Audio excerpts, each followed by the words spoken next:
നമസ്കാരം. സെർബിയൻ തലസ്ഥാനമായിട്ടുള്ള ബെൽഗ്രേഡിൽ വന്നിട്ട് ഇവിടുത്തെ സമരക്കാർക്കിടയിൽ പെട്ട വീഡിയോ നിങ്ങൾ നേരെ കണ്ടാണ്. ആ സമരത്തിൽ തന്നെയാണ് ഞാനിപ്പോഴും. ഇവിടെ നിന്ന് ഇനി ആക്ച്വലി ബെൽഗ്രേഡ് കാണണം, ബെൽഗ്രേഡിൽ കുറേ കാഴ്ചകളൊക്കെ കാണണം, ഇവിടുത്തെ നൈറ്റ് ലൈഫ് ആസ്വദിക്കണം എന്നൊക്കെ വിചാരിച്ചിരുന്ന ഞാനാണ്. പക്ഷേ എനിക്ക് നിന്ന് അതിനിവിടെ പറ്റും, ഇന്നോ നാളെ ഒന്നും അതിനിവിടെ പറ്റും തോന്നുന്നില്ല. കാരണം ഇവിടെ ഭയങ്കര പ്രക്ഷോഭം നടന്നുകൊണ്ടിരിക്കുകയാണ്. നിങ്ങൾക്ക് വാർത്തകളൊക്കെ നോക്കിയാൽ അറിയാം. ഇവിടുത്തെ പല വാർത്തകളും പല രാജ്യങ്ങളിലും ബ്ലോക്ക്ഡാണ് കേട്ടോ. ഞാൻ ചില വെബ്സൈറ്റുകളൊക്കെ ആക്സസ് ചെയ്യാൻ നോക്കിയിട്ട് നടന്നിട്ടുണ്ടായിരുന്നില്ല. അപ്പോൾ നിങ്ങൾ ഈ വീഡിയോയുടെ ടൈറ്റിൽ കണ്ട പോലെ തന്നെ കഴിഞ്ഞ ദിവസം കുറേ ആളുകൾ എനിക്കൊരു ഫേസ്ബുക്ക് പോസ്റ്റ് ഷെയർ ചെയ്ത് തരികയുണ്ടായി. ഏതോ ഒരു പേജിൽ ഒരാൾ എന്നെക്കുറിച്ച് എഴുതിയൊരു പോസ്റ്റാണ്. അപ്പോൾ അതിനകത്ത് അദ്ദേഹം പറയുന്നുണ്ട്, സന്തോഷ് ജോർജ് കുളങ്ങര കമ്പയർ ചെയ്തിട്ട്, അതായത് സന്തോഷ് ജോർജ് കുളങ്ങര കഴിഞ്ഞാൽ നല്ല ട്രാവൽ വീഡിയോസ് ചെയ്യുന്നത് സുജിത്ത് ഭക്തനാണെന്നൊക്കെ പറഞ്ഞിട്ട് അത് എഴുതുന്നുണ്ട്. ഓരോ ആളുകൾക്ക് ഉള്ള ഒരു അഭിപ്രായ സ്വാതന്ത്ര്യത്തിൻ്റെ പേരിൽ ചിലപ്പോൾ അയാൾക്ക് എൻ്റെ വീഡിയോസ് ഇഷ്ടമായിരിക്കാം, ചിലപ്പോൾ നിങ്ങൾക്ക് എൻ്റെ വീഡിയോ ഇഷ്ടമല്ലായിരിക്കാം, ഇഷ്ടമാകുന്നവർ ഇഷ്ടമല്ലാത്തവരൊക്കെ ഉണ്ടല്ലോ. അപ്പോൾ ആ ഒരു സന്തോഷ് ജോർജ് കുളങ്ങര എന്നൊരു പരാമർശം വന്നത് സഹിക്കാത്ത കുറേ ആളുകൾ എന്നെ കുറേ തെറിയൊക്കെ പറയുന്നുണ്ട്. പറഞ്ഞോട്ടെ, എനിക്ക് പ്രശ്നമൊന്നുമില്ല. കാരണം we all know that who is Santhosh George Kulangara. അദ്ദേഹം എന്താണ് ചെയ്യുന്നത്, അദ്ദേഹം എന്തൊക്കെ കോൺട്രിബ്യൂഷൻസ് ആണ് തന്നിരിക്കുന്നത് നമുക്ക് എല്ലാവർക്കും അറിയാവുന്ന കാര്യമാണ്. ഞാൻ ആരെയും എനിക്കെതിരെ കമ്പയർ ചെയ്യാൻ പറഞ്ഞിട്ടില്ല. ഫസ്റ്റ് ഓഫ് ഓൾ ആളുകൾ എന്നെ അദ്ദേഹമായിട്ട് കമ്പയർ ചെയ്യുന്നുണ്ടെങ്കിൽ അതിൽ ഏറ്റവും കൂടുതൽ സന്തോഷിക്കുന്നത് ഞാൻ തന്നെയായിരിക്കും. കാരണം I respect him a lot. എൻ്റെ ആദ്യത്തെ പുസ്തകം, ഞാൻ എഴുതിയ ആദ്യത്തെ ട്രാവലോഗ് INB ഡയറീസിൽ വളരെ മനോഹരമായിട്ട് ഒരു അവതാരിക എഴുതി തന്നത് എൻ്റെ പ്രിയപ്പെട്ട സന്തോഷ് ജോർജ് കുളങ്ങര സാറ് തന്നെയാണ്. എനിക്ക് അദ്ദേഹത്തോട് യാതൊരു പ്രശ്നവും ഇല്ല. എൻ്റെ പുസ്തകം പ്രകാശനം ചെയ്യാൻ അദ്ദേഹത്തെ വിളിച്ചിരുന്നു. അദ്ദേഹം നാട്ടിലില്ലാത്തതുകൊണ്ട് എനിക്കത് ആ ദിവസം ചെയ്യാൻ സാധിച്ചില്ല. പക്ഷേ വേറെ കുറേ ആളുകൾക്കാണ് പ്രശ്നം. ആ പ്രശ്നത്തിൽ എനിക്ക് കുറച്ച് കാര്യങ്ങൾ പറയാനുണ്ട്. അത് ഞാൻ ഇന്നത്തെ വീഡിയോയിൽ, ഇന്നത്തെ യാത്രകൾക്കിടയിൽ ഞാൻ നിങ്ങളോട് പറയും.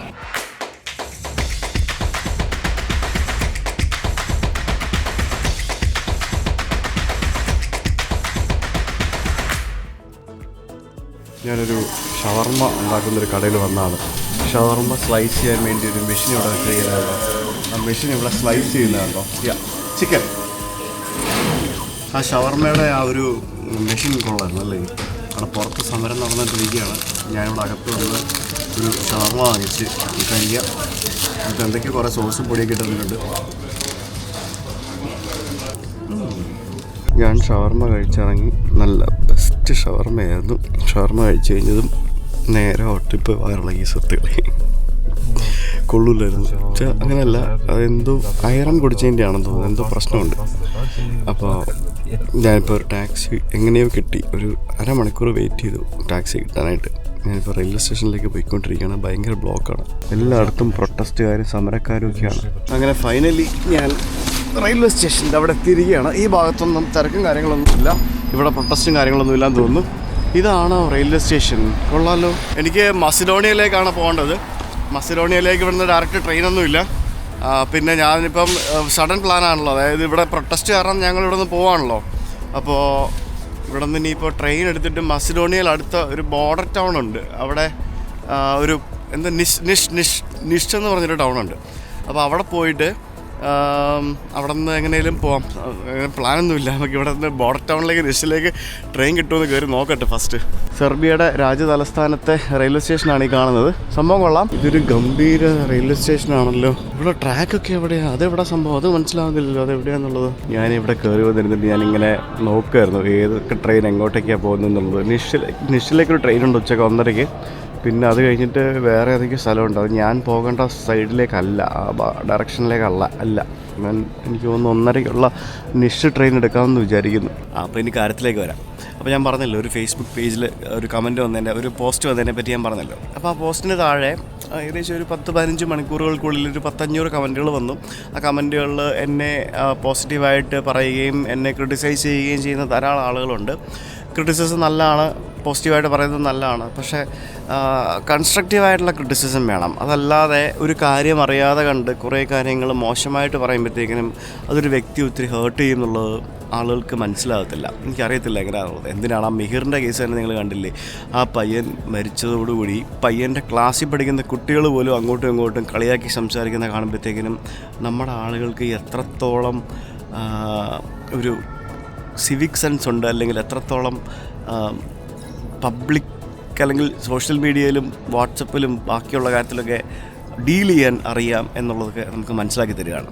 അപ്പോൾ കുറച്ച് ആളുകളുണ്ട്, പ്രത്യേകിച്ച് ഫേസ്ബുക്കിൽ കുറേ അമ്മാവന്മാരുണ്ട്. ഈ അമ്മാവന്മാരുടെയൊക്കെ വിചാരം ഞാൻ യൂട്യൂബിൽ അല്ലെങ്കിൽ ഞാൻ ഈ പറഞ്ഞ പോലെ ട്രാവൽ ചെയ്ത് വീഡിയോ ചെയ്യുന്നത് വെറുതെ എന്തോ ഒരു കഷ്ടപ്പാടും ഇല്ലാതാണ്, ഒരു പണിച്ചെലവും ഇല്ലാതാണ്, ഒരു പൈസ ചെലവും ഇല്ലാതാണെന്നാണ്. അതിനകത്ത് വന്നിട്ട് കുറേ ആൾക്കാർ സന്തോഷ് ജോർജ് കുളങ്ങര എവിടെ കിടക്കുന്നു, ശ്രീത്ത് ഭക്തൻ എവിടെ കിടക്കുന്നു. അങ്ങനെ പറയേണ്ട ആവശ്യം എന്താണ് ഞാൻ ചോദിക്കുകയാണ്.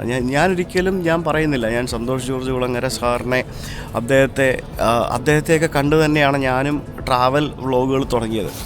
എനിക്ക് യൂട്യൂബ് ചാനൽ ടെക് ട്രാവലിയിട്ട് തുടങ്ങുമ്പോഴത്തേക്കിനും സഞ്ചാരം യൂട്യൂബിലില്ല, സഞ്ചാരം TV ചാനലാണ്. അന്നേരം TV-യിൽ നടക്കുന്നൊരു പരിപാടി മാത്രമാണ്. അപ്പോൾ എനിക്കൊരു യൂട്യൂബ് ചാനൽ തുടങ്ങുമ്പോഴത്തേക്കിനും എൻ്റെ ഒരു ആഗ്രഹം സഞ്ചാരത്തിൽ എങ്ങനെയാണോ ചെയ്യുന്നത് അതിൽ നിന്നും വ്യത്യസ്തമായിട്ട് ട്രാവൽ വീഡിയോകൾ ചെയ്യണം എന്നുള്ളതായിരുന്നു. ഞാൻ എവിടെയും പറഞ്ഞിട്ടില്ല ഞാൻ ചെയ്യുന്നത് ട്രാവൽ ഡോക്യുമെൻ്ററിയാണ്, ഞാൻ സഞ്ചാരത്തിനെ മറികടക്കാൻ വേണ്ടി ചെയ്യുന്ന ഒരാളാണ്, അല്ലെങ്കിൽ സഞ്ചാരം ചെയ്യുന്ന പോലത്തെ ചെയ്യുന്ന ഒരാളാണെന്ന് ഞാൻ എവിടെയും പറഞ്ഞിട്ടില്ല. ഞാനൊരു വ്ളോഗറാണ്, ഞാനൊരു യൂട്യൂബറാണ്. ഒരു യൂട്യൂബർ എന്താണ് വ്ളോഗ് ചെയ്യുന്നത്, സഞ്ചാരത്തിൽ സന്തോഷ് ജോർജ് കുളങ്ങര എന്താണ് ചെയ്യുന്നതെന്ന് പോലും സാമാന്യമായിട്ട് ചിന്തിക്കാൻ അറിയാത്ത കുറച്ച് ആളുകളാണ് ഇത്തരത്തിലുള്ള കമൻറ്റുകൾ പാസ്സാക്കുന്നത്. ഞാൻ എൻ്റെ യൂട്യൂബ് ചാനൽ തുടങ്ങിയ കാലം മുതൽ, അതായത് 8 വർഷം മുമ്പ് മുതൽ അന്ന് മുതൽ ഇന്ന് വരെ ഞാൻ കേൾക്കുന്ന കാര്യമാണ് സഞ്ചാരം കണ്ടുപിടി എന്ന്. കമോൺ, നീയൊക്കെ എന്തിനാണ് അങ്ങനെ പറയുന്നത്? സഞ്ചാരം കണ്ടുപിടിക്കാൻ ഞാൻ സഞ്ചാരമല്ലോ ചെയ്യുന്നത്. നിങ്ങൾക്ക് സഞ്ചാരം കാണണമെങ്കിൽ നിങ്ങൾക്ക് സഞ്ചാരം കാണാമല്ലോ. സന്തോഷ് ജോർജ് കുളങ്ങര ചെയ്യുന്നത് പോലെ അദ്ദേഹത്തിന് മാത്രമേ പറ്റുള്ളൂ. അദ്ദേഹം ചെയ്യുന്നത് എന്താണ്?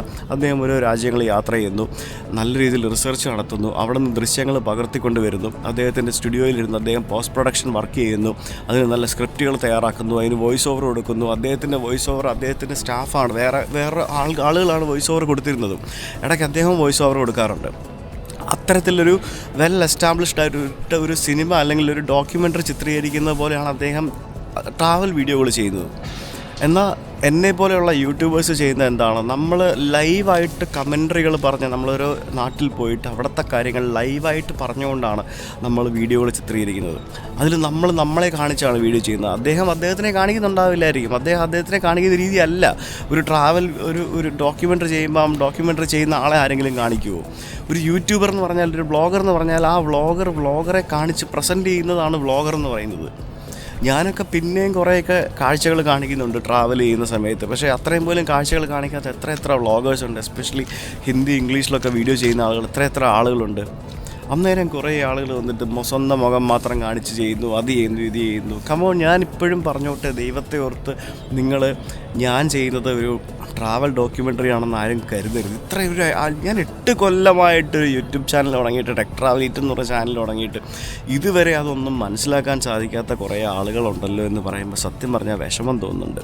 ഇനി എനിക്ക് കുറച്ച് കാര്യങ്ങൾ പറയാനുണ്ട്, അത് ഞാൻ വഴിയെ പറയാം. അപ്പോൾ ഞാനിപ്പോൾ റെയിൽവേ സ്റ്റേഷനിലെത്തി. അപ്പോൾ ഇവിടെ നിന്ന് 4ാമത്തെ പ്ലാറ്റ്ഫോമിലേക്ക് പോകണം. ഇത് സത്യം പറഞ്ഞാൽ ഒരു എയർപോർട്ട് പോലത്തെ ഒരു റെയിൽവേ സ്റ്റേഷൻ. എല്ലാവിധ സൗകര്യങ്ങളും ഉണ്ട്, വലിയ റെസ്റ്റോറൻറ്റുകളും ബാറുകളും പിന്നെ കോഫി ഷോപ്പുകളും ഫുഡ് കോർട്ടുകളും ഒക്കെയുള്ള അതിമനോഹരമായിട്ടുള്ള റെയിൽവേ സ്റ്റേഷൻ. ഇതിനകത്ത് നമ്മൾ ടിക്കറ്റ് സ്കാൻ ചെയ്തിട്ട് അല്ലെങ്കിൽ QR കോഡ് സ്കാൻ ചെയ്ത് അണ്ടർഗ്രൗണ്ടിലാണെന്ന് തോന്നുന്നു നമ്മുടെ ട്രാക്കുകളും മറ്റുമൊക്കെയാണെന്നാണ് എനിക്ക് തോന്നുന്നത്. നമുക്ക് അങ്ങോട്ടേക്ക് പോകാം. Hi, bounty please. നമ്മൾ അകത്തേക്ക് വന്നിട്ട് നമ്മൾ ഈ കാണുന്ന വഴിയിലൂടെ നമ്മൾ താഴേക്ക് പോകണം. അപ്പോഴാണ് നമ്മൾ ട്രാക്കിലേക്ക് ചെല്ലുക. ഇത് വർക്ക് ചെയ്യത്തില്ലല്ലേ? അയ്യോ വേണ്ട, നമുക്ക് അപ്പുറത്തൂടെ സ്റ്റെപ്പ് ഇറങ്ങാണ്ട. ഇവിടെ ലിഫ്റ്റ് ഉണ്ട്, ലിഫ്റ്റ്. വാവ്, ഇത് അടിപൊളി റെയിൽവേ സ്റ്റേഷനാണല്ലോ. ഇത് നമ്മൾ തായ്ലൻഡിൽ നമ്മൾ ബാങ്കോക്കിലെ പുതിയ റെയിൽവേ സ്റ്റേഷൻ കണ്ടില്ലേ, അതേപോലെയുണ്ട്. അണ്ടർഗ്രൗണ്ടിൽ നല്ല അടിപൊളിയായിട്ട് പണിത് മുകളിൽ ബാക്കിയുള്ള അറൈവൽ ഡിപ്പാർച്ചർ ഏരിയ ഒക്കെ പണിതിട്ട് അത്തരത്തിൽ കുട്ടപ്പനായിട്ട് ഒരു ചൈനീസ് സ്റ്റൈലിൽ നിർമ്മിച്ചിരിക്കുന്ന ഒരു റെയിൽവേ സ്റ്റേഷൻ എന്ന് വേണമെങ്കിൽ പറയാം. ഇവിടെ ഇരുന്ന് കഴിഞ്ഞാൽ ശരിയാകത്തില്ല, ഇവിടെ തണുപ്പാണ്. നമുക്ക് മേളിപ്പോയിരിക്കാം, കാരണം ഇനി 1/2 മണിക്കൂറുണ്ട് ട്രെയിൻ വരാനായിട്ട്. അതേ പോസ്റ്റിൽ വേറെ ഒരു അലിഗേഷൻ കൂടെ വന്നായിരുന്നു. ആ അലിഗേഷനെ പറ്റി ഞാൻ ട്രെയിനിൽ കയറിയിട്ട് ഞാൻ പറയാം.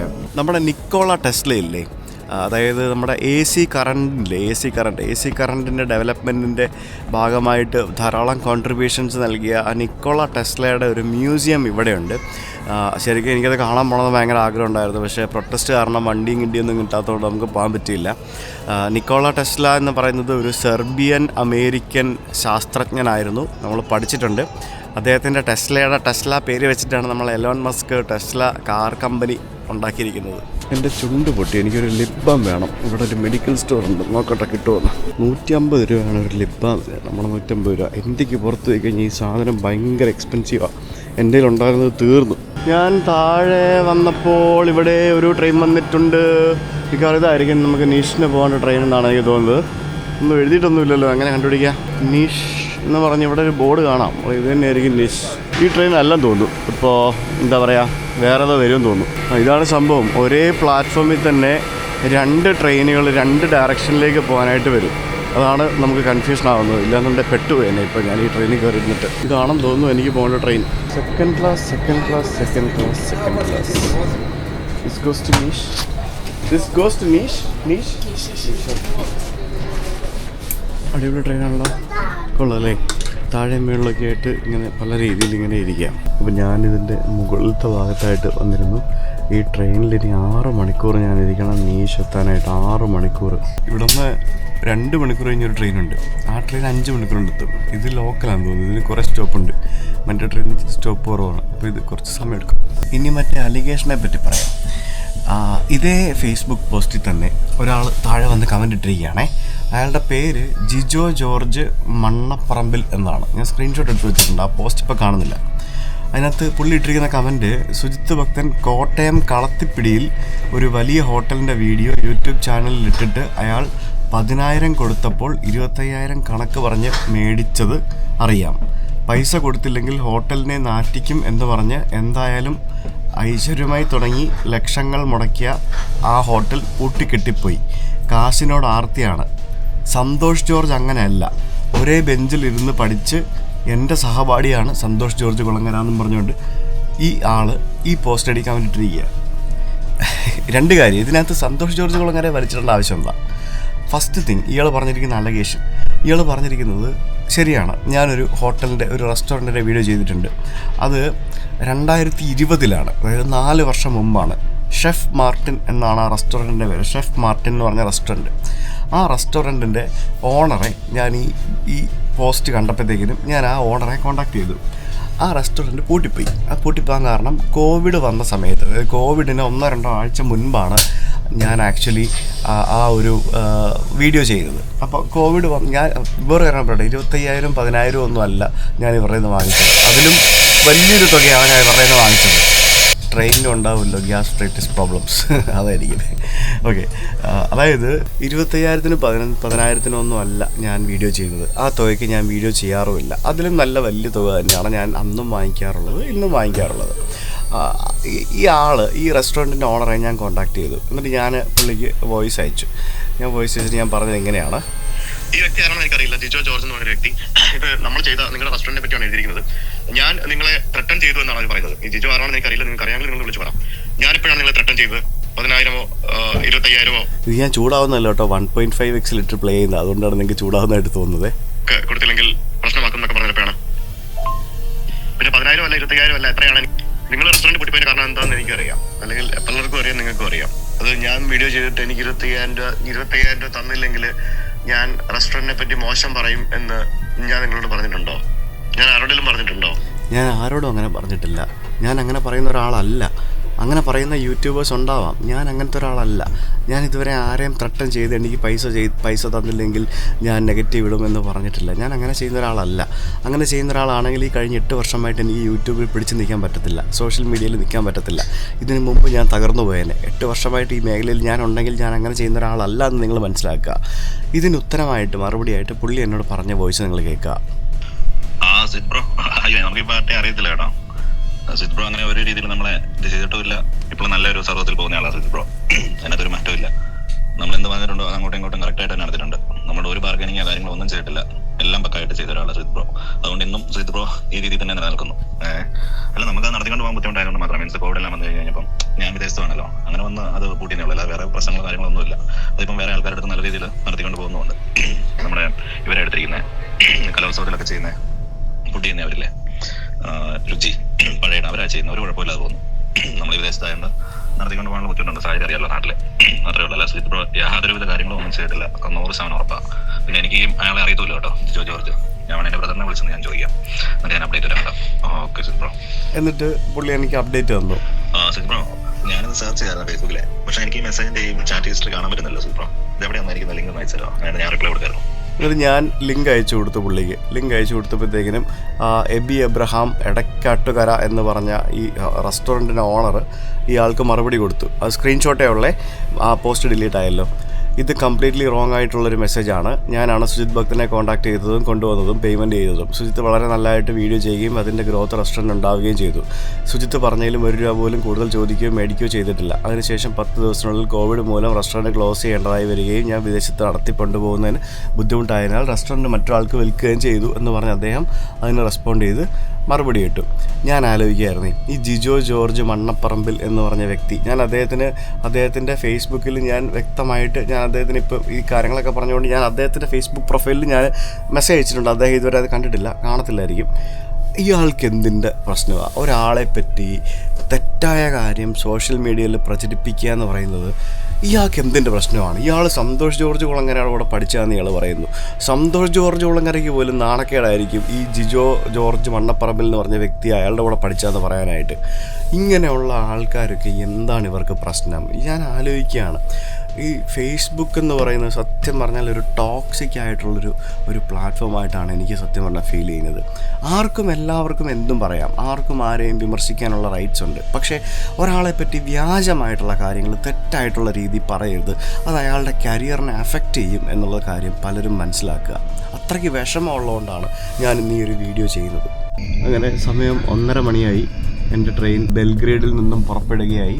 ഇനിയിപ്പോൾ 6 മണിക്കൂർ ഈ ട്രെയിനിൽ ഞാനിരിക്കണം. വലിയ തിരക്കൊന്നും ഇല്ലാത്തൊരു സാധാരണ ലോക്കൽ ട്രെയിനാണ്. നമ്മുടെ നാട്ടിലെ മെമു ട്രെയിൻ പോലെ തന്നെയുള്ള ഒരു സാധാരണ ട്രെയിനാണ്. കുറച്ച് ആൾക്കാരേ ഉള്ളൂ, വിരലിലെണ്ണാവുന്ന ഒരു 10-15 പേരൊക്കെ ഉണ്ട് ഈ ട്രെയിനിനകത്ത്. അധികമുള്ള ആൾക്കാരാരുമില്ല. ഈ യൂറോപ്പിൽ പല സ്ഥലത്തും ഈ ഫാസ്റ്റ് ട്രെയിനുകൾ ഓടാത്ത അല്ലെങ്കിൽ ബുള്ളറ്റ് ട്രെയിനുകൾ ഓടാത്ത റൂട്ടിലൊക്കെ ആളുകൾ വണ്ടിയിൽ അല്ലെങ്കിൽ ബസ്സിൽ പോകാനാണ് താല്പര്യപ്പെടുന്നത്. കാരണം ട്രെയിന് സ്ലോ ആണ്. ഇപ്പം ഞാൻ പോകുന്ന ഈ ദൂരം ഉണ്ടല്ലോ, നീഷ് എന്ന് പറഞ്ഞ സ്ഥലം, ഈ നീഷ് എന്ന് പറയുന്ന സ്ഥലം വരെ ട്രെയിനിന് പോകണമെന്നുണ്ടെങ്കിൽ 6 മണിക്കൂർ എടുക്കും ഇവിടുന്ന്. അപ്പോൾ ഇതേ ദൂരം സത്യം പറഞ്ഞാൽ വണ്ടി ഓടിച്ച് പോകണമെന്നുണ്ടെങ്കിൽ കണ്ടോ 2.5 മണിക്കൂർ മതി. കണ്ടില്ലേ, 2.5 മണിക്കൂർ നീഷ് വരെ 235 കിലോമീറ്റർ. അതാണ് ഇവിടുത്തെ ഒരു മെയിൻ പ്രശ്നം എന്ന് പറയുന്നത്. അതുകൊണ്ടാണ് ഇവിടെയുള്ള ഇത്തരത്തിലുള്ള ലോക്കൽ ട്രെയിനുകളെല്ലാം കാലിയായിട്ട് ഓടുന്നത്. ഇപ്പോൾ നിങ്ങൾ വിചാരിക്കും ഞാൻ എന്തിനാണ് ട്രെയിനിൽ പോകുന്നത്? ഞാൻ ഓൾറെഡി ട്രെയിനിൽ പോകാനുള്ള പാസ് എടുത്തിട്ടുണ്ട്. 3 മാസത്തേക്ക് യൂറോപ്പ് മൊത്തത്തിൽ ട്രെയിനിൽ കറങ്ങാനുള്ള പാസ് എടുത്തിട്ടുണ്ട്. അതുകൊണ്ടാണ് ഞാൻ ട്രെയിനിൽ പോകുന്നത്. എനിക്ക് അതാണ് ലാഭം. ഞാൻ ഈ 2.5 മണിക്കൂർ ബസ്സിന് പോകണമെങ്കിൽ ഞാൻ 5000 രൂപ 3000 രൂപ 4000 രൂപയൊക്കെ ബസ്സിന് കൊടുക്കണം. ട്രെയിനാകുമ്പം എനിക്ക് ഈ പാസ് ഉള്ളതുകൊണ്ട് എനിക്ക് ഫ്രീ ആണ്. ഞാൻ ഓൾറെഡി പേയ്മെൻറ്റ് കൊടുത്തു കഴിഞ്ഞു. 30 കിലോമീറ്റർ വേഗതയിൽ കഴിഞ്ഞ് 1 മണിക്കൂർ ട്രെയിൻ എഴഞ്ഞ് വന്നു. എൻ്റെ അമ്മോ, എനിക്കിരുന്ന് മതിയായി ട്രെയിനിനകത്ത്. ഇപ്പോൾ ഏതോ ഒരു ചെറിയൊരു സ്റ്റേഷനിൽ കൊണ്ട് വണ്ടി നിർത്തിയിരിക്കുകയായിരുന്നു. ഇപ്പോൾ അവിടെ വീണ്ടും ഇട്ടു. ഈ ട്രെയിനിൻ്റെ മാക്സിമം സ്പീഡ് എന്ന് പറയുന്നത് 30 km/h തോന്നുന്നു. അയ്യോ, എഴഞ്ഞതിന് മുമ്പ് വെറുത്തും. ഈ ഒരു യാത്രയിൽ ഇത്രയും പഴഞ്ചൻ റെയിൽവേ റൂട്ടിലൂടെ ഞാൻ ഇതുവരെ പോയിട്ടില്ല. ഇപ്പോഴും അവിടെ കോച്ചുകൾ, പഴയ കോച്ച് കിടക്കുന്നുണ്ടല്ലോ അവിടെ ഇവിടെയൊക്കെ. പഴഞ്ചൻ റൂട്ട്, പഴഞ്ചൻ തടി കൊണ്ടുള്ള ട്രാക്കുകൾ, പഴഞ്ചൻ സെറ്റപ്പുകൾ. സെർബിയയുടെ ആ ഒരു ബെൽഗ്രേഡിൻ്റെ നഗരത്തിൻ്റെ ചാമൊക്കെ കണ്ടപ്പോൾ ഞാൻ ഇങ്ങനെയൊന്നുമല്ല പ്രതീക്ഷിച്ചത്. ആ റെയിൽവേ സ്റ്റേഷൻ നിങ്ങൾ കണ്ടതല്ലേ? റെയിൽവേ സ്റ്റേഷൻ കണ്ടു കഴിഞ്ഞാൽ ഏതോ വലിയ ബുള്ളറ്റ് ട്രെയിൻ റെയിൽവേ സ്റ്റേഷൻ പോലെ ഉണ്ട്. ദൈവം, ഇതെന്തോന്ന് റെയിൽവേ സ്റ്റേഷനുണ്ട്. ലാസ്കോ പോൾജെ എന്ന് പറഞ്ഞൊരു റെയിൽവേ സ്റ്റേഷനിൽ കൊണ്ട് വണ്ടി നിർത്തി. നോക്ക്, ഇത്രയ്ക്ക് ദാരിദ്ര്യം പിടിച്ച റെയിൽവേ സ്റ്റേഷൻ നമ്മളെ ഇന്ത്യയിൽ പോലും നമ്മൾ ഉണ്ടാവില്ല. നമ്മൾ ഏഷ്യയിൽ പോലും ഒരു രാജ്യത്ത് ഞാൻ ഇതുപോലത്തെ ദാരിദ്ര്യം പിടിച്ച റെയിൽവേ സ്റ്റേഷൻ കണ്ടിട്ടില്ല. എന്താ പൊന്നോ, എന്താല്ലേ. ഈ നാട്ടിൽ വരെ നമ്മൾ ഇന്ത്യക്കാർ വന്ന് ജോലി ചെയ്യും. ഞാനിവിടെ കറങ്ങി നടക്കാൻ ഞാൻ വീഡിയോ എടുത്തില്ലെന്നേ ഉള്ളൂ.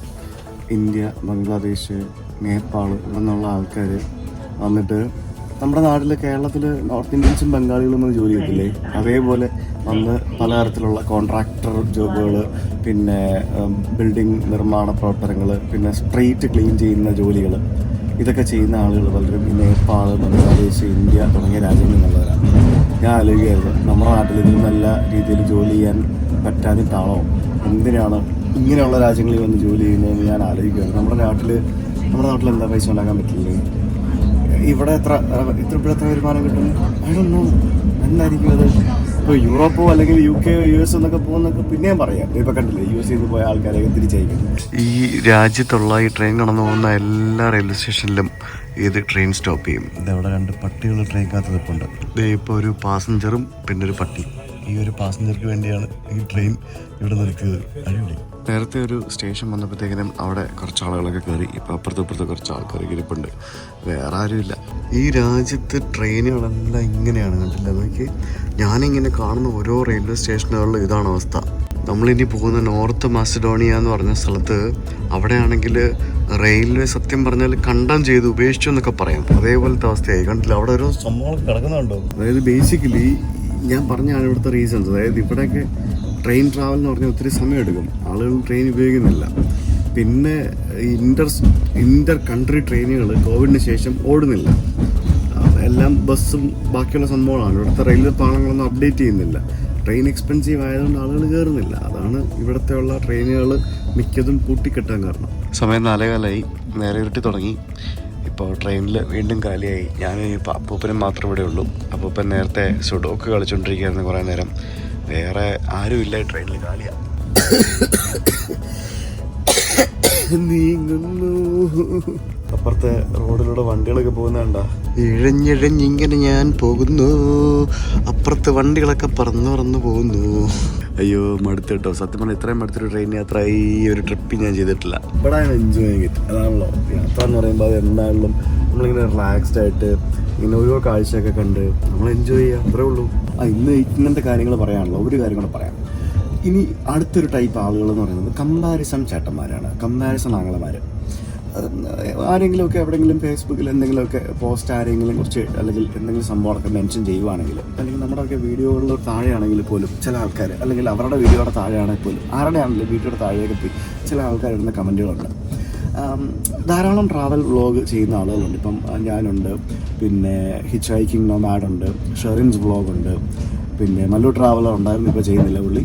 പിന്നെ ട്രാവൽ യൂട്യൂബിൽ ചെയ്യുന്നവർ വേറെ ആരാണ്, പിന്നെ ആക്റ്റീവായിട്ടുള്ള ഇത്രയും പേരാണെന്ന് തോന്നി ഇപ്പോൾ നിലവിലുള്ളത്. പിന്നെ ഇൻസ്റ്റാഗ്രാമിൽ റീലുകൾ ചെയ്യുന്ന ധാരാളമുണ്ട്. ട്രാവലോഗ് ബൈ ചിത്രനുണ്ട്. ഇനി അദ്ദേഹത്തിൻ്റെ ആ ഒരു ഭയങ്കര രസമുള്ള ഒരു മ്യൂസിക് ഒക്കെ ഇട്ട് നല്ല മനോഹരമായിട്ടുള്ള വീഡിയോസൊക്കെ കാണാൻ ഭയങ്കര സൂത്തിങ്ങാണ്.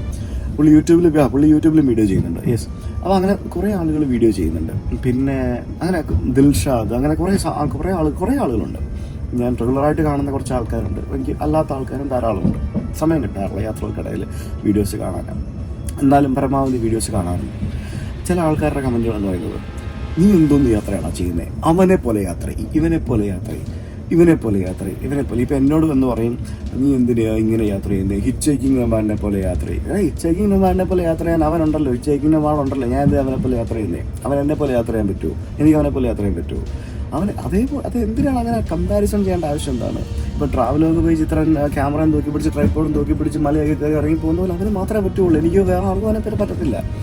അങ്ങോട്ടും ഇങ്ങോട്ടും പോയി കമ്പാരിസൺ ചെയ്യാതെ നിങ്ങളിങ്ങനെ അങ്ങോട്ടും ഇങ്ങോട്ടും ആളുകളെ തമ്മിൽ തെളിപ്പിക്കാതെ, കമൻറ്റുകൾ ഇടിച്ച് ആളുകളെ ഉപദ്രവിക്കാതെ, നിങ്ങൾക്ക് ഇഷ്ടമാണെങ്കിൽ അവരുടെ വീഡിയോസ് പോയി കാണും. എൻ്റെ വീഡിയോ ഇഷ്ടമാണ് എൻ്റെ വീഡിയോ കാണും, ഇവരുടെ വീഡിയോ ഇഷ്ടമാണ് ഇവരുടെ പോയി കാണും.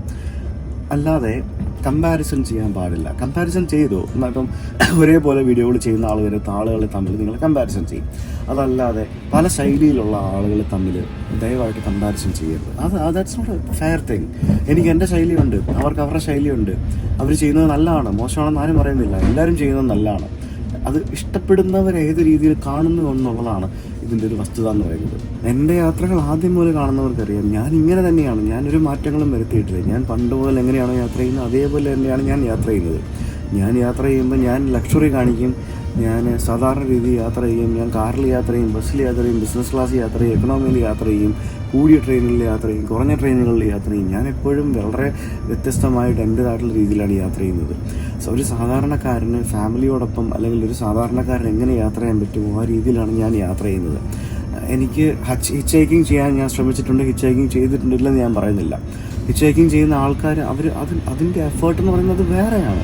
അതെല്ലാവർക്കും ചെയ്യാൻ പറ്റുന്ന കാര്യമല്ല. ഒരു ഫാമിലിക്ക് വന്ന് ഹിച്ച് ഹൈക്കിംഗ് ചെയ്ത് യാത്ര ചെയ്യാൻ പറ്റില്ല. പക്ഷേ ഞാൻ യാത്ര ചെയ്യുന്ന പോലെ ചിലപ്പോൾ ഒരു ഫാമിലിക്ക് യാത്ര ചെയ്യാൻ പറ്റുമായിരിക്കും. അപ്പോൾ ഓരോ ആളുകൾക്കും അവരവരുടെ രീതികളുണ്ട്. അല്ലാതെ ഹിച്ച് ഹൈക്ക് ചെയ്ത് യാത്ര ചെയ്യുന്നവൻ മാത്രമാണ് ഒരു യഥാർത്ഥ യാത്രികൻ എന്നൊക്കെ പറയുന്ന കുറേ ഡെഫിനിഷനുകൾ കുറേ ആളുകൾ പറയുന്നുണ്ട്. അല്ലെങ്കിൽ എന്താ പറയുക, 5 സ്റ്റാർ ഹോട്ടലിൽ കിടക്കുന്നവനോ അല്ലെങ്കിൽ ബിസിനസ് ക്ലാസ്സിൽ യാത്ര ചെയ്യുന്നവനോ അല്ലെങ്കിൽ വലിയ സുഖിച്ച് യാത്ര ചെയ്യുന്നവനോ ഒന്നൊരു യാത്രികനല്ല എന്നുള്ള രീതിയിലാണ് കുറേ ആളുകൾ കാണുന്നത്. കാരണം എന്താണ് യാത്രികൻ എന്നുള്ളതിന് എന്തെങ്കിലും ഒരു ഡെഫിനിഷൻ ഉണ്ടോ? ഈ പറഞ്ഞ പോലെ റോഡിലൂടെ നടന്നു പോയാൽ മാത്രമേ യാത്രികനാകുള്ളൂ, കാറിൽ പോയാൽ യാത്രികനാവില്ലേ? അതിൽ തന്നെ കൂടിയ കാറിൽ പോയാൽ യാത്രികനാവില്ലേ? സാധാരണ ഒരു കുറഞ്ഞ കാറിൽ പോയാൽ മാത്രമേ യാത്രികനാവുകയുള്ളൂ. എന്താണ് എനിക്ക് മനസ്സിലാകുന്നില്ല. ഒരു യാത്രികൻ എന്നുള്ളതിന് എന്തെങ്കിലും ഡെഫിനേഷൻ ഉണ്ടോ? ഇയാളാണ് യഥാർത്ഥ യാത്രികൻ, അയാളാണ് യഥാർത്ഥ യാത്രികൻ. കമോൺ, ആളുകൾ ഉള്ള സൗകര്യം അനുസരിച്ചാണ് യാത്ര ചെയ്യുന്നത്. പല ആളുകളും അവരുടെ കംഫർട്ട് സോണിൽ നിന്നുകൊണ്ടാണ് യാത്ര ചെയ്യുന്നത്. എനിക്ക് എൻ്റെ കംഫർട്ട് സോണിൽ നിന്നും യാത്ര ചെയ്യാൻ പറ്റും, നിങ്ങൾക്ക് നിങ്ങളുടെ കംഫർട്ട് സോണിൽ നിന്ന് യാത്ര ചെയ്യാൻ പറ്റും. നിങ്ങളുടെ സാമ്പത്തികം അനുവദിക്കുന്ന പോലെ നിങ്ങൾക്ക് യാത്ര ചെയ്യാൻ സാധിക്കും, എനിക്ക് എൻ്റെ സാമ്പത്തികം അനുവദിക്കുന്ന പോലെ യാത്ര ചെയ്യാൻ സാധിക്കും. സാമ്പത്തികം ഇല്ലാതെ വരെ യാത്ര ചെയ്യാൻ സാധിക്കും. എങ്ങനെ വേണമെങ്കിലും യാത്ര ചെയ്യാൻ സാധിക്കും. ആ യാത്രയെ നമ്മൾ എങ്ങനെ കാണുന്നു, ഏത് രീതിയിൽ ഉൾക്കൊള്ളുന്നു എന്നുള്ളത് മാത്രമേ അതിൻ്റെ ഒരു മെയിൻ ഫാക്ടറായിട്ടുള്ളൂ. ഈ ട്രെയിൻ ഉണ്ടല്ലോ, ഇതിൻ്റെ മാക്സിമം സ്പീഡ് എന്ന് പറയുന്നത് 30 km/h ആണ്. ഇത് ആകെ ഒരു കുറച്ച് സമയം എന്താ മാത്രമേ ഇതൊരു നല്ല സ്പീഡിൽ 60 ഒക്കെ ഓടിയിട്ടുള്ളൂ. ബാക്കി ഭൂരിഭാഗം സമയം ഇത് 30 km/h ഓടിക്കൊണ്ടിരിക്കുന്നത്. വൻ ശോകമാണ്. എഴഞ്ഞാ പോകുന്നത്. ഇപ്പോൾ ഈ രാത്രിയായി. പിന്നെ ആകെയുള്ളൊരു അഡ്വാൻറ്റേജ് എന്താണെന്നറിയോ, ഈ ട്രെയിനിൽ ഫ്രീ വൈഫൈ ഉണ്ട്. അതുകൊണ്ട് നമുക്ക് വേറെ നെറ്റൊന്നും യൂസ് ചെയ്യണ്ട, ഫ്രീ വൈഫൈ ഉണ്ട്. മൊബൈലിൽ കുത്തി ഇങ്ങനെ ഇരിക്കുക. അങ്ങനെ രാത്രി 8 മണിയായി സുഹൃത്തുക്കൾ. 8 മണി, 6.5 മണിക്കൂറാണ് ചടച്ചി വണ്ടിക്കകത്തിരുന്നത് ഞാൻ. പക്ഷേ ഞാൻ ആ സമയമൊക്കെ ഞാൻ ഭയങ്കര ക്രിയേറ്റീവായിട്ട് യൂസ് ചെയ്തു. ഞാൻ കുറച്ച് എഴുതി, പിന്നെ അടുത്ത ദിവസങ്ങളുടെ പ്ലാനുകളൊക്കെ ചെയ്തു. ഇന്നിപ്പോൾ എന്ത് ചെയ്യണം എന്നുള്ളതല്ലേ പുറത്തിറങ്ങിയിട്ട് നോക്കാം. ട്രെയിൻ ടെർമിനേറ്റ് ചെയ്യാറെന്ന് പറഞ്ഞാൽ അനൗൺസ് ചെയ്ത് ഇറങ്ങിപ്പോകാൻ പറഞ്ഞു. അല്ലെങ്കിൽ ഇറങ്ങിപ്പോകാൻ മതിയായി ഈ ട്രെയിനിനകത്തിരുത്തിട്ട്. കയറി പോകണം. ഇതിന് തിരിച്ചു പോയി ട്രെയിൻ. ഇതാണ് നിഷ് എന്ന് പറയുന്ന സ്ഥലം. ഇതൊരു കുഞ്ഞ് സ്ഥലമാണ്. അത് ചെയ്യേണ്ടില്ലേ, NIS, എസിൻ്റെ മേളിലൊരു വര ഇട്ട് കഴിഞ്ഞാൽ നിഷ് എന്ന് പറഞ്ഞു. നിഷ് ഇത് എങ്ങനെ തുറക്കാനും പറ്റത്തില്ലേ. ഒരു പഴയ ഒരു റെയിൽവേ സ്റ്റേഷൻ. പഴയ റെയിൽവേ സ്റ്റേഷൻ എന്ന് പറഞ്ഞു കഴിഞ്ഞാൽ നമ്മുടെ ജാംബവാൻ്റെ കാലത്ത് റെയിൽവേ സ്റ്റേഷൻ, അങ്ങനത്തെ ഒരു സെറ്റപ്പാണ് ഇത്. ഇവിടെ എന്താ സംഭവം എന്നൊന്നും എനിക്കറിയത്തില്ല. ഇവിടെ വന്നു കഴിഞ്ഞാൽ ഇവിടെ നിന്ന് നാളെ നമുക്ക് മസിഡോണിയയിലേക്ക് പോകാനായിട്ട് ബസ് കിട്ടും എന്ന് മാത്രം എനിക്കറിയാം. മസിഡോണിയയിൽ പോകാൻ അത് നാളെ ഉള്ളൂ, ഇന്ന് കിട്ടത്തില്ല. ഇതാണ് ആ റെയിൽവേ സ്റ്റേഷൻ്റെ പുറത്തുള്ള കാഴ്ച. നിഷ്. ഇവിടെ നിന്ന് നമുക്ക് ഹോട്ടലിലേക്ക് പോകാനായിട്ടൊരു 3 കിലോമീറ്റർ ഉണ്ട്. ഇവിടെ ചേട്ടൻ പോകാൻ ചോദിച്ചു നോക്കട്ടെ, എന്താ അവസ്ഥ എന്ന് നോക്കട്ടെ. New City Hotel. New City, I know. Yeah, this. Yeah, no work. No, okay. Oh, you will taxi? Yeah, taxi. One moment, please. ഈ ചേട്ടൻ പോകത്തില്ല. ചേട്ടൻ വേറെ ഏതോ ഒരു ടാക്സിക്കാരനെ ഫോൺ വിളിച്ചിട്ടുണ്ട്. പുള്ളി 5 മിനിറ്റിൽ ഇവിടെ വരാം എന്നാണ് പറഞ്ഞിരിക്കുന്നത്. 500 രൂപ ആവുമെന്ന് പറഞ്ഞു. അതായത് ഇവിടുത്തെ 500 രൂപ. ബെസ്റ്റ്. ഇതെന്ത് സ്ഥലമാണ് ഇത്? അപ്പോൾ ഇന്നെന്തായാലും നിങ്ങൾ കുറേ കഥയൊക്കെ കേട്ട് ഞാനിവിടെ വരെ എത്തിയില്ലേ. എന്തായാലും സത്യം പറഞ്ഞാൽ എനിക്ക് ഒത്തിരി വിഷമമുണ്ട്. അതുകൊണ്ടാണ് ഞാൻ ഇങ്ങനെ ഒരു വീഡിയോ തന്നെ ചെയ്യുന്നതും പറയുന്നതുമൊക്കെ. കാരണം പ്രൊഫൈലും ബ്ലോക്ക് ചെയ്ത് വെച്ചിട്ട് കുറേ ആളുകൾ ഫേസ്ബുക്കിൽ ഇറങ്ങിയിട്ടുണ്ട്. എന്നിട്ട് എന്തും തോന്നിയത് പറയാമെന്നുള്ളതാണ്. അത് എനിക്ക് മാത്രമല്ല, ഞാൻ മാത്രമല്ല ഇത് കേൾക്കുന്നത്. കുറേ ആളുകൾക്ക് എന്ത് കമൻറ്റ് ചെയ്യണം, എന്ത് ചെയ്യണം എന്നൊന്നും അറിയാത്ത ആളുകളാണ്. കുറേ ഓൺലൈൻ മീഡിയാസ് ഇല്ലേ, കുറേ പാപ്പരാസി ചാനലുകളില്ലേ, അവരൊക്കെ ഓരോ സ്ഥലത്ത് നമ്മളൊക്കെ പോകുമ്പോഴത്തേക്കിനും ഇല്ലേ, പല ആൾക്കാരും പോകുമ്പോഴത്തേക്കിനും എന്തെങ്കിലുമൊക്കെ വീഡിയോസ് എടുത്തിട്ട് ഒരു 10 സെക്കൻഡിൻ്റെയൊക്കെ വീഡിയോസ് ഇടും, എന്തെങ്കിലുമൊക്കെ ക്യാപ്ഷൻ കൊടുത്തുണ്ട്. അതിൽ താഴെയൊക്കെ ആളുകൾ വന്ന് കമൻ്റ് ഇടുന്ന കമൻറ്റുകൾ കാണണം. തെറി വിളിച്ച് ബഹളം ഉണ്ടാക്കി എന്തൊക്കെയാണ് കമൻറ്റുകൾ ഇടുന്നത് ആളുകൾ. ഒരു അന്തവും കുന്തവും ഇല്ലാത്ത രീതിയിലാണ്. ആർക്കും എന്തും പറയാം എന്നുള്ള റൈറ്റ്സാണ്. അതായത് നീയൊക്കെ സോഷ്യൽ മീഡിയയിൽ അതും ഇത് ഇടാമെങ്കിൽ ഞങ്ങൾക്ക് എന്തും പറയാം എന്നുള്ള റൈറ്റ്സാണ്, എന്നുള്ള അധികാരമാണ് പല ആളുകളും പറയുന്നത്. കമോൺ, അങ്ങനെ അത് മോശമായിട്ടുള്ള കാര്യമാണ്. സോഷ്യൽ മീഡിയയിൽ എന്തും ഇടാം എന്നുള്ളതാണോ? ഇടുന്നതിനൊക്കെ പരിധിയില്ലേ? പരിധിയിലല്ലേ ആളുകൾ ഇടുന്നത്. അങ്ങനെ സോഷ്യൽ മീഡിയയിൽ ആളുകൾ എന്തെങ്കിലും ഇട്ട് കഴിഞ്ഞാൽ അതിന് എന്തും പറയാം എന്നുള്ള റൈറ്റ്സ് ഉണ്ടോ? അങ്ങനെയാണെന്നുണ്ടെങ്കിൽ ഹണി റോസ് നൽകിയ പരാതിയിൽ ബോബി ചെമ്മണ്ണൂർ അകത്ത് പോകുമായിരുന്നോ? എന്തും പറയാമെന്നുണ്ടെങ്കിൽ ഒരിക്കലും ഇല്ലല്ലോ. സോ ദയവായിട്ട് സോഷ്യൽ മീഡിയയിൽ കമൻറ്റുകൾ ചെയ്യുമ്പോഴത്തേക്കും കുറച്ച് സഭ്യതയൊക്കെ കാണിക്കുക. അത് ഞാനെന്നല്ല പറയുന്നത്, ആർക്കാണെങ്കിലും കുറച്ച് സഭ്യതയൊക്കെ കാണിക്കുക. പരസ്പരം അങ്ങോട്ടും ഇങ്ങോട്ടും റെസ്പെക്റ്റ് ചെയ്യാൻ ശ്രമിക്കുക. അത് ആരാണെങ്കിലും എന്താണെങ്കിലും. ശരിക്കും നമുക്ക് നമ്മുടെ പുതിയ ജനറേഷന് എങ്ങനെ സോഷ്യൽ മീഡിയ യൂസ് ചെയ്യാമെന്നുള്ളതിനെ പറ്റി ശരിക്കും വേണമെങ്കിൽ ഒരു സിലബസോ അല്ലെങ്കിൽ ഒരു പാഠ്യപദ്ധതിയോ ക്ലാസ്സുകളോ ഒക്കെ എടുക്കുകയാണെങ്കിൽ അതായിരിക്കും ഏറ്റവും നല്ലൊരു കാര്യം. എന്തായാലും എൻ്റെ വണ്ടി വരട്ടെ, റൂമിൽ പോകണം, വിശക്കുന്നു. പുറകോട്ട് പോയിട്ട് സ്ഥലമില്ല, അവിടെ കയറാൻ പറ്റത്തില്ല. എങ്ങനെ നിങ്ങൾ പോകാനാ മുമ്പിലോട്ട്? മുമ്പിലോട്ട് പോകാൻ സ്ഥലമില്ലല്ലോ. അതല്ലേ പറഞ്ഞാൽ പുറകോട്ട് എടുക്കുന്നത്. ഒരു അപ്പൂപ്പനാണ് വന്നിരിക്കുന്നത്. ഇവിടെ റെയിൽവേ സ്റ്റേഷനിൽ ഒരു സിറ്റി ബസ്സൊക്കെ വന്നിട്ടുണ്ട്. പക്ഷേ ഈ ബസ് എങ്ങോട്ടാണ് പോകുന്നത് എനിക്കറിയില്ല. Hello OYO okay. നല്ല ഡീസൻ്റ് അപ്പൂപ്പനാട്ടോ. 500 രൂപ മറ്റേ ചേട്ടൻ പറഞ്ഞത്. ഇയാൾ മീറ്ററിൽ വന്നിട്ടുള്ള 300 രൂപ ആകെ വാങ്ങിച്ചുള്ളൂ. പറ്റിച്ചില്ല. നല്ല ഒരു ചങ്ങായി. New city hotel and restaurant എന്ന് പറഞ്ഞൊരു ഹോട്ടൽ ഞാൻ booking.com ബുക്ക് ചെയ്തായിരുന്നു. റെയിൽവേ സ്റ്റേഷനിൽ ഇറങ്ങി അവിടെ നിന്നപ്പോഴാണ് ബുക്ക് ചെയ്തത്. എനിക്ക് തോന്നുന്നു ഇവിടെ ഇതൊരു ചെറിയൊരു സ്ഥലമാണ്. ചെറിയൊരു കുഞ്ഞു സ്ഥലം. ഇവിടെ വലിയ സെറ്റപ്പുകളൊന്നുമില്ല. എങ്ങനെ സെറ്റപ്പ് എന്നൊക്കെ നമ്മൾ നാളെ കാണാം. അത് ഞാൻ റൂമിൽ പോയി റൂം എടുക്കട്ടെ, എന്നിട്ട് ഫുഡ് കഴിക്കണം. Hello, how are you? I'm good, thank you. And you? Thank you, I'm good, and I have a booking for one night. Okay. My name is Just need your passport to ID, Yeah, please. search it. The passport. Keri varumbo thanne cigarette-inde vaade. Everybody smoke inside, right? Huh? Yes. That's quite common, like it's stinking inside. ഇത് ഹോട്ടലിൻ്റെ താഴെയുള്ള റിസപ്ഷനാണേ. അവിടെ ബാറും സംഭവങ്ങളൊക്കെ ഉണ്ട്. നിങ്ങൾ യൂറോപ്പിൽ വരുമ്പോൾ ഉണ്ടല്ലോ, യൂറോപ്പിൽ വന്ന് ഏത് റൂം എടുത്താലും അൺലെസ് വല്ല 5 സ്റ്റാർ ഹോട്ടലും മാറ്റി നിർത്തി കഴിഞ്ഞാൽ ഒരു കുപ്പി വെള്ളം പോലും ഫ്രീ ആയിട്ട് നിങ്ങൾക്ക് കിട്ടത്തില്ല. അത് ഇവിടെ വന്നു കഴിഞ്ഞാൽ നിങ്ങൾ മനസ്സിലാക്കണം. വെള്ളമൊക്കെ നമ്മൾ പുറത്തുനിന്ന് വാങ്ങിച്ചുകൊണ്ട് വരണം. ഇല്ലെങ്കിൽ ഇവിടെ മിനി ബാറിലോ വല്ലതും ഉണ്ടെങ്കിൽ കൊല്ലണ റേറ്റ് കൊടുത്തിട്ട് നമുക്കത് എടുക്കാൻ പറ്റും. അതാണ് വെള്ളത്തിൻ്റെ അവസ്ഥ. എനിക്ക് കിട്ടിയ മുറിയാണ് ഇതിപ്പോൾ ചെറിയൊരു സ്ഥലമാണ്. അപ്പോൾ അവിടെ എനിക്ക് ഇത്ര നല്ലൊരു മുറി കിട്ടി എന്നുള്ളത് തന്നെ വലിയൊരു കാര്യമാണ് എന്തൊക്കെ പറഞ്ഞാലും. സോ ആസ് യൂഷ്വൽ എല്ലാവരും പറയുന്ന പോലെ കക്കൂസ് കാണിക്കണമല്ലോ, കക്കൂസ് മുറിയെല്ലാം കാണിക്കണമല്ലോ. യൂറോപ്പിലെ കക്കൂസ് മുറിയൊക്കെ എങ്ങനെയാണെന്ന് എൻ്റെ പ്രേക്ഷകർക്ക് കാണാൻ ആഗ്രഹമുണ്ട്. അത് കാണാൻ താല്പര്യമില്ലാത്തവർ എനിക്കൊന്നും പറയാൻ പറ്റത്തില്ല. നിങ്ങളങ്ങനെ കമൻറ്റ് ചെയ്തുകൊണ്ടിരുന്നു. ഇവിടെ എല്ലാം ഇത്തരത്തിലുള്ള സംഭവങ്ങളുണ്ടാവും. ഇത് ടവൽ ചൂടാക്കാനിടാം. അതേപോലെ തന്നെ നമ്മുടെ മുറി ചൂടാക്കുന്നതിന് വേണ്ടിയുള്ള ഒരു ഹീറ്റിംഗ് സിസ്റ്റമാണ് ഈ സംഭവങ്ങൾ ഈ കാണുന്നതൊക്കെ. പിന്നെ ദാറ്റ്സ് ഇറ്റ്. അപ്പോൾ ഞാൻ പുറത്ത് പോയി ഭക്ഷണം കഴിക്കാനായിട്ട് റെഡി ആവട്ടെ. ഒന്ന് ഫ്രഷായിട്ട് വരാം. 6 മണിക്കൂർ ട്രെയിനിലിരുന്ന് ചതച്ചു. നിഷ് എന്ന് പറയുന്ന ഈ ഒരു സ്ഥലത്ത് ഇന്ത്യക്കാരൊന്നും ഉണ്ടാവാൻ വലിയ സാധ്യതയൊന്നും ഇല്ല എന്നാണ് എനിക്ക് തോന്നുന്നത്. എനിക്കറിയത്തില്ല. ഞാൻ എന്തായാലും പുറത്തേക്ക് ഇറങ്ങി.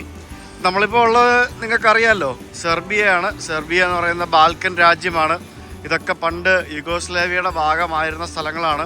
പിസ്സ ഷോപ്പിൽ പോയി പിസ്സ കഴിക്കാം എന്നൊക്കെ വെച്ച് കഴിഞ്ഞാൽ പ്രശ്നം എന്ന് പറഞ്ഞാൽ പോർക്കില്ലാത്ത സംഭവങ്ങളൊന്നും ഉണ്ടാവില്ല. എല്ലാം പോർക്കായിരിക്കും. അവിടെ റിസോട്ടോ ബാർ എന്ന് പറഞ്ഞൊരു റെസ്റ്റോറൻറ്റ് കാണാം. റിസോട്ടോയും പാസ്തയും കിട്ടുമെന്ന്. പബ്ലിക് ട്രാൻസ്പോർട്ടൊക്കെ ഉണ്ട്. കുറേ റെഡ് ബസ്സുകൾ ഇങ്ങനെ കിടക്കുന്ന കാണാം. ഇതൊരു വലിയൊരു സ്ക്വയർ. പുറത്തൊക്കെ ആൾക്കാർ കുറവാണ്. രാത്രി 9 മണിയായി. എന്നാലും അത്യാവശ്യം വലിയൊരു സ്ക്വയർ. ഇതിൻ്റെ ഒക്കെ അണ്ടർഗ്രൗണ്ടിൽ പാർക്കിങ്ങും മറ്റ് സംഭവങ്ങളൊക്കെയാണ്. ഇപ്പോൾ ഈ കാണുന്നത് ഇവിടെ നിന്ന് റോഡ് ക്രോസ് ചെയ്ത് പോകുന്നതിന് വേണ്ടിയുള്ള അണ്ടർഗ്രൗണ്ടാണ്. ഇവിടുത്തെ ഒരു ഷോപ്പിംഗ് മോളും റിലേറ്റഡ് ആയിട്ടുള്ള കെട്ടിടങ്ങളൊക്കെയാണ് ഈ കാണുന്നത്. എന്തൊരു ഓപ്പൺ സ്പേസ് ആണല്ലേ. നല്ല തണുപ്പുണ്ട് പുറത്ത്. സ്ക്വയറിൻ്റെ മധ്യത്തിൽ നമുക്ക് ഇവിടെ ഒരു കുതിരപ്പുറത്തിരിക്കുന്ന ഒരു സ്റ്റാച്ചു കാണാം. ഇത് മിക്കവാറും നമ്മൾ ഇന്നലെ കണ്ട പോലത്തെ മറ്റേ പ്രിൻസ് മൈക്കലിൻ്റെ സ്റ്റാച്ചു ആയിരിക്കാനാണ് സാധ്യത. പ്രിൻസ് മൈക്കലാണ് ആധുനിക സെർബിയയുടെ പിതാവ് എന്നറിയപ്പെടുന്ന വ്യക്തി. രാത്രി 9 മണി ആയെങ്കിലും സൂപ്പർ മാർക്കറ്റുകളും റെസ്റ്റോറൻറ്റുകളൊക്കെ തുറന്ന് പ്രവർത്തിക്കുന്നുണ്ട് കേട്ടോ. ശരിക്കും നമ്മൾ ലിറ്ററലി പ്രോപ്പർ യൂറോപ്പിൽ പോയി കഴിഞ്ഞാൽ ഈ പല സ്ഥലത്തും രാത്രി ആകുമ്പോഴത്തേക്കും ഇതെല്ലാം അടയ്ക്കുമെന്നേ. അയ്യവാ, ഞാനവിടെ ഒരു വാക്കിംഗ് സ്ട്രീറ്റ് കണ്ടെത്തി. വലിയ ചാമൊന്നും ഇല്ലാന്നുണ്ടെങ്കിലും സംഭവങ്ങളൊക്കെ അടിപൊളിയാണ്. എല്ലാ സെറ്റപ്പും ഉണ്ട് കേട്ടോ ഇവിടെ. ഇതിവിടുത്തെ ഒരു വാക്കിംഗ് സ്ട്രീറ്റ് ആണ്. അതായത് ഒരു നൈറ്റ് സ്ട്രീറ്റ് ആണെന്ന് തോന്നുന്നു. മെയിൻ ഏരിയ ആണ്. ഏതൊരു ചെറിയ ഗ്രാമമാണെങ്കിൽ പോലും യൂറോപ്പ് ആണെങ്കിലും അല്ലെങ്കിലും എത്ര വൃത്തിയാണല്ലേ. ഇതെന്താ പാനിപ്പൂരി വല്ലതാണോ? അല്ല, പുള്ളി പോപ്കോൺ ഉണ്ടാക്കുക. അടിപൊളിയാ. വാക്കിംഗ് സ്ട്രീറ്റിൽ ഇത് കാണുന്നതെന്നറിയാം, ജി സ്റ്റോർ എന്ന് പറയുന്നത്. ഇത് സിഗരറ്റും മദ്യം വിൽക്കുന്ന കടയാണ്. വാവ്, നോക്കൂ, ജെയിംസണൊക്കെ വിൽക്കാൻ വെച്ചിരിക്കുന്നുണ്ടല്ലേ. ഇത് വില കുറവാണെന്നറിയോ? ജെയിംസൺ എന്ന് പറയുന്നത് 2150 എന്ന് പറയുമ്പോൾ ഏകദേശം 1750 1800 രൂപയേ ഉള്ളൂ ആ ഒരു ഫുൾ ബോട്ടിൻ്റെ പ്രൈസ് എന്ന് പറയുന്നത്. അത് ഭയങ്കര വില കുറവല്ലേ. ഐറിഷ് വിസ്കിയാണ്. ഓരോരോ മദ്യക്കുപ്പികൾ ഇങ്ങനെ വെച്ചിരിക്കുന്നത് കണ്ടോ. ഇത് ഭയങ്കര വില കുറവാട്ടോ. നോക്കി, എല്ലാത്തിനും എന്ത് റേറ്റ് കുറവാന്ന് നോക്ക്. നിങ്ങൾക്ക് ഇത് കഴിക്കുന്ന ആളുകൾക്ക് അറിയാം അതിൻ്റെയൊക്കെ പ്രൈസ്. ശിവാശ്രീകളിനൊക്കെ 7500 രൂപ. വലിയ ശിവാശ്രീകൾ. അത് മറ്റേ 12 വർഷം പഴക്കമുള്ള ശിവാശ്രീകളിനൊക്കെ. പിന്നെ സിഗരറ്റ്, സിഗരറ്റ്, മാഗസിൻസ് അങ്ങനെയുള്ള സംഭവങ്ങളൊക്കെയാണ് വിൽക്കുന്നത്. ഈ കാണുന്ന ജനലിലൂടെയാണ് ഇവരുടെ കച്ചവടം. ജനലിനകത്ത് ആണ് ആളിരിക്കുന്നത്. ചൂടൊക്കെ കൊണ്ട് പുള്ളിക്കാരി അകത്തങ്ങനെ ഇരിക്കുകയാണ്.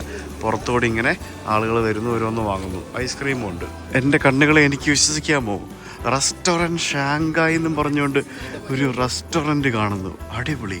ചൈനീസാണോ? എൻ്റെ പൊന്നെ, ഇത് പൊളിച്ച്, ഇത് തകർത്ത്. ഇത് കണ്ടിട്ട് നല്ല എരിയും പുളിയുള്ള ഫുഡൊക്കെ കിട്ടുമെന്നൊക്കെ തോന്നുന്നു. എനിക്ക് അറിയത്തില്ല, എന്തായാലും പോയി നോക്കട്ടെ ഞാൻ. വാവ്, ഇത് കിട്ടില്ല സെറ്റപ്പാണല്ലോ.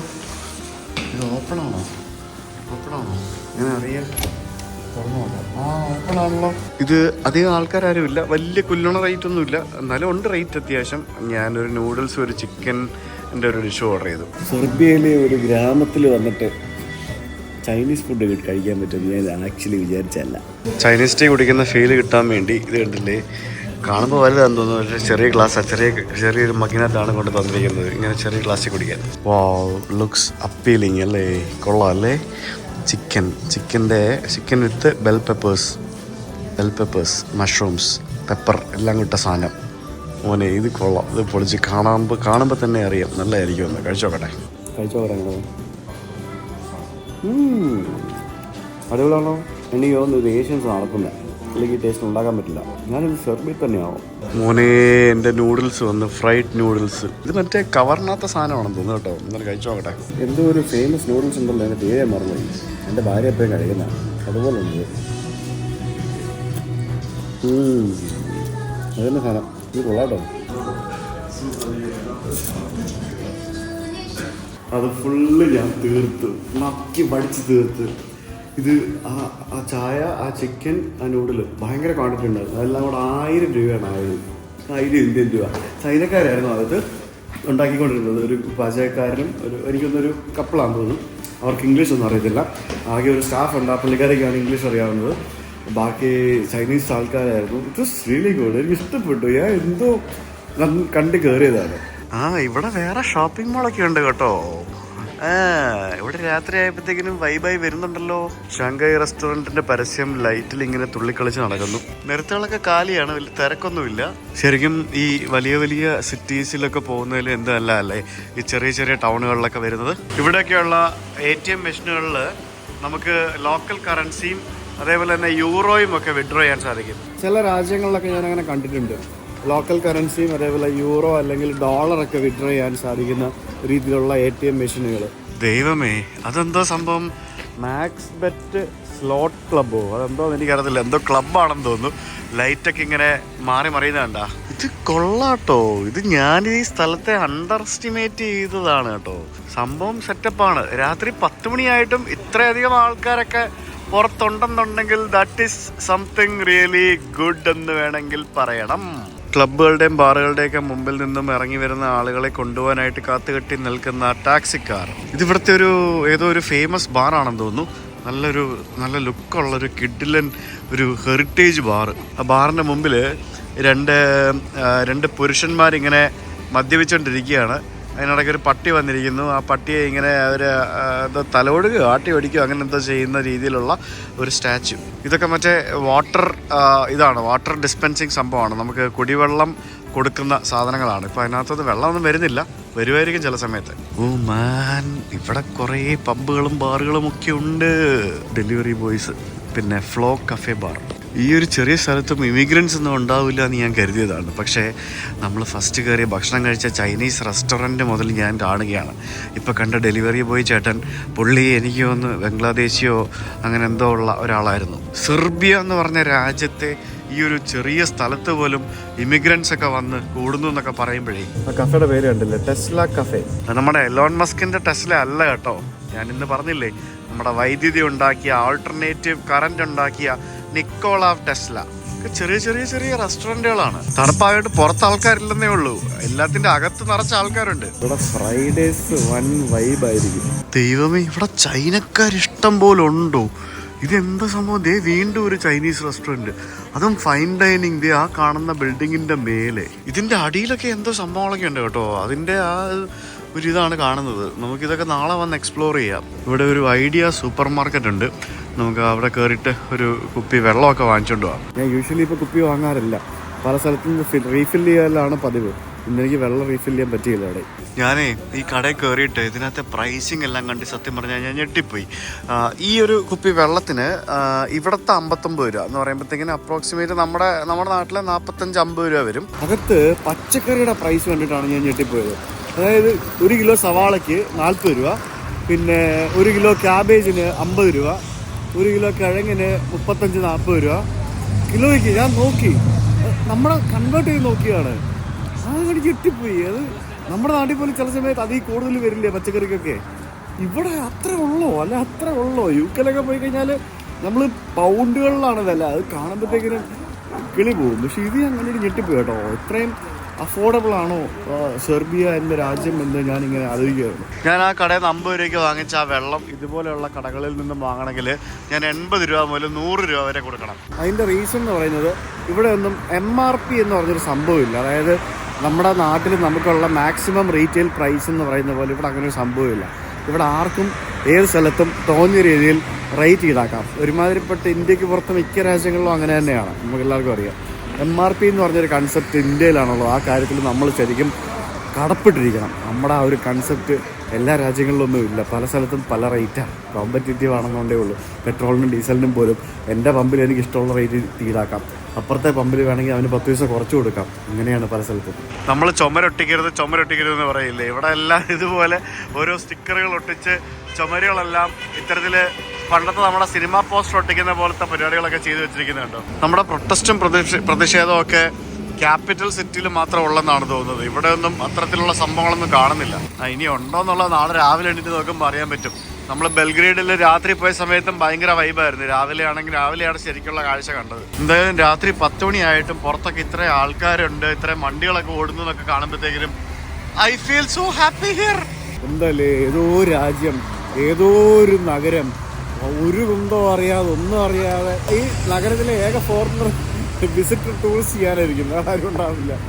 എന്താണ് എനിക്ക് തോന്നുന്നത്. ഇങ്ങനെ നടക്കുക രാത്രി പാതിരാത്രിക്ക് അതൊരു സംഭവം കേട്ടോ. അങ്ങനെ എനിക്ക് പറയാനുള്ള കുറേ കാര്യങ്ങൾ ഞാൻ ഇന്നത്തെ വീഡിയോയിൽ പറഞ്ഞു. വേറെ കുറേ സംഭവങ്ങളൊക്കെ ഉണ്ടായിരുന്നു. ആ പോസ്റ്റ് ഡിലീറ്റ് ആയതുകൊണ്ട് എനിക്ക് അതിൻ്റെ കമൻസ് ഒന്നും എടുക്കാൻ പറ്റുന്നില്ല. ഞാൻ സ്ക്രീൻഷോട്ട്സ് എടുത്ത് വെച്ചിട്ടുണ്ടായിരുന്നില്ല എന്നാണ് പറ്റിപ്പോയത്.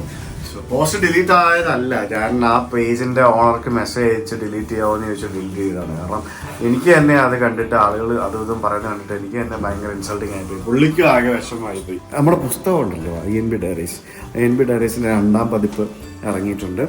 ആദ്യത്തെ പതിപ്പ് കംപ്ലീറ്റ് സോൾഡ് ഔട്ടാണ്. INB ഡയറീസ് ഇപ്പം കേരളത്തിലെ എല്ലാ DC ബുക്സിൻ്റെയും സ്റ്റോറുകളിൽ നിങ്ങൾക്ക് അവൈലബിൾ ആണ്. കൊച്ചി ഇൻ്റർനാഷണൽ എയർപോർട്ടിലടക്കം പല എയർപോർട്ടുകളിലുള്ള DC ബുക്സിൻ്റെ സ്റ്റോറിലും നമ്മുടെ പുസ്തകം അവൈലബിൾ ആണ്. ആമസോണിൽ വാങ്ങിക്കാം, DC ബുക്സിൻ്റെ വെബ്സൈറ്റിൽ നിന്ന് വാങ്ങിക്കാം. അപ്പോൾ നിങ്ങൾ പുസ്തകങ്ങളൊക്കെ വായിക്കുക എന്നിട്ട് അഭിപ്രായം പറയുക. പുസ്തകം വാങ്ങിച്ച പല ആളുകളും അഭിപ്രായം നേരിട്ടും അല്ലാതെയും ഒക്കെ അറിയിക്കുന്നുണ്ട്. അപ്പോൾ നിങ്ങളും പുസ്തകം വായിക്കുക, വാങ്ങുന്നതിലുപരി വായിച്ചും കൂടെ ശീലിക്കുക. എനിക്ക് വായനാശീലം കുറവായിരുന്നു. ഞാൻ വായനാശീലം തുടങ്ങിയപ്പോഴാണ് എനിക്ക് എഴുതാൻ സാധിച്ചത്. ഇപ്പോഴും ഞാൻ പുതിയ പുസ്തകമൊക്കെ എഴുതാൻ വേണ്ടി ശ്രമിക്കുന്നു. അപ്പോൾ എൻ്റെ ആദ്യത്തെ പുസ്തകമാണ്. എല്ലാവരും ഒന്ന് വായിച്ച് അഭിപ്രായം പറയണം. അപ്പോൾ ഈ ഒരു യാത്ര നമ്മൾ നാളെ കണ്ടിന്യൂ ചെയ്യുന്നു. നാളത്തെ കാര്യം നാളെ. ഇത്രയും സംഭവങ്ങളൊക്കെ പറഞ്ഞു കഴിഞ്ഞപ്പോഴത്തേക്കിനും ഐ ഫീൽ സോ ഹാപ്പി. പോരെ, അത്രയും പോരെ. Thank you guys. See you tomorrow. By.